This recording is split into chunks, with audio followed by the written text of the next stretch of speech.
I'm very impressed the way DJ Pickett played on Saturday against Clemson. Not going to lie, this guy coming out of high school at 6'5", the long speed he had, he just looked a bit more like a free safety. That's what he did at Zephyr Hills. That's what he did really well at Zephyr Hills. You know, this dude was a great athlete. You saw that on the offensive side of the ball. On defense, really like the zone instincts that we saw. So I thought this was a guy that we wouldn't see this close to the line of scrimmage. When he walked into LSU and they had him listed on the depth chart as a cornerback, I thought that was crazy at 6'5". I'm not sure that's anything I've ever heard of. But when I first heard that, I'm like, okay, I kind of see the vision. You know, really long press corner. It's probably just going to take a while for him to kind of get that man technique down. We definitely know he has the change of direction ability, the flexibility to play man. You know, that's something that I saw a lot of people on Twitter. DJ Pickett was like trending a couple weeks ago because of his 6'5" and him being a cornerback. And a lot of people were like, oh, you know, that's not going to work. He just can't move well at 6'5". He won't be able to match opposing receivers. And man, Clemson's got some of the best receivers in the country, and he played some of the best man coverage that you could ever ask for him. You know, it's kind of hard to believe because watching the film, he did not do this a lot in high school. This dude played a lot, way further from the line of scrimmage, did not play a lot of man, and this guy just played really a masterclass. We saw him drop in zone a little bit. This first rep was really impressive. Dude, it's the hips. I'm telling you, at 6'5", this guy doesn't move the way you're supposed to at 6'5". That's what really gets exciting.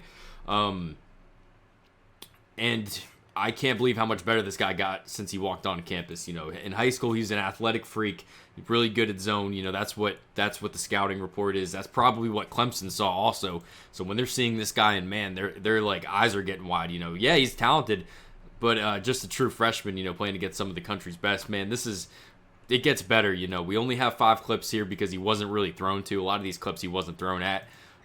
Just take a look at the hips and the man coverage that we'll see throughout this tape. This is the most impressive one to me. You know, we just watched Malachi Toney's first game against Notre Dame for Miami. This route against man coverage is kind of a cheat code just because it's so difficult because you got to really honor this drag here, this 3-yard drag, and try to bust ass to get across field. And then when they kind of open their hips to the outside, very rare to really cover this the way it is. Sometimes you just kind of have to give up the 7 yards if you happen to be in man when they run this whip. Look at the hips to cover this one. You know, Klubnik with a perfect throw maybe could have hit this receiver here, but DJ Pickett gave this kid absolutely no room. There's nowhere. It's a really tough throw to make. We're going to see it throughout. A lot of the short stuff, he looked really good, and then I could not believe some of the technique, the man technique going downfield. It's just in everybody's back pocket. You know, this looks like a highlight tape. To be honest, this includes the bad plays because there was no bad plays. I don't really know that you could watch DJ Pickett's game against Clemson and pick out a single play where you're like, this was a bad play from him.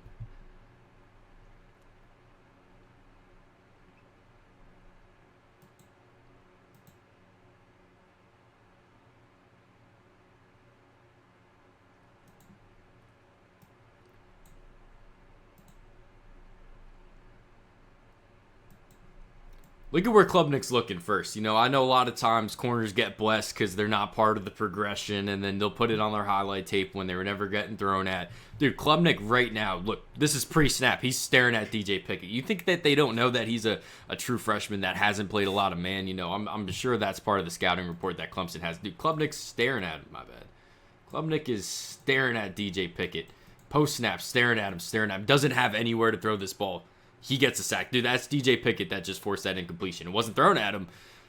He was the first one on the progression. This one, he's kind of on the backside, does another great job, just all over this route.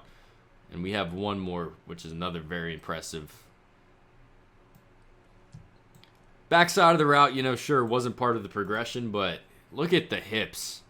At 6'5", dude, this guy he's good right now. I wish I could say he's got a lot of potential. You know, I think he played his ass off on the national stage against some of the best receivers in the country. Look at how fluid the hips are. He played a whole lot. I was going to count the snaps. He played somewhere close to half the snaps. Very excited to follow DJ Pickett's college football career. Make sure you guys subscribe. I'm going to watch this guy next week. You know, I'm going to have to. Even if it's a bad game, you know, that's fine. There's going to be those as a true freshman, but I'm not really sure you could ask more out of DJ Pickett as a true freshman against Clemson. Thanks for watching.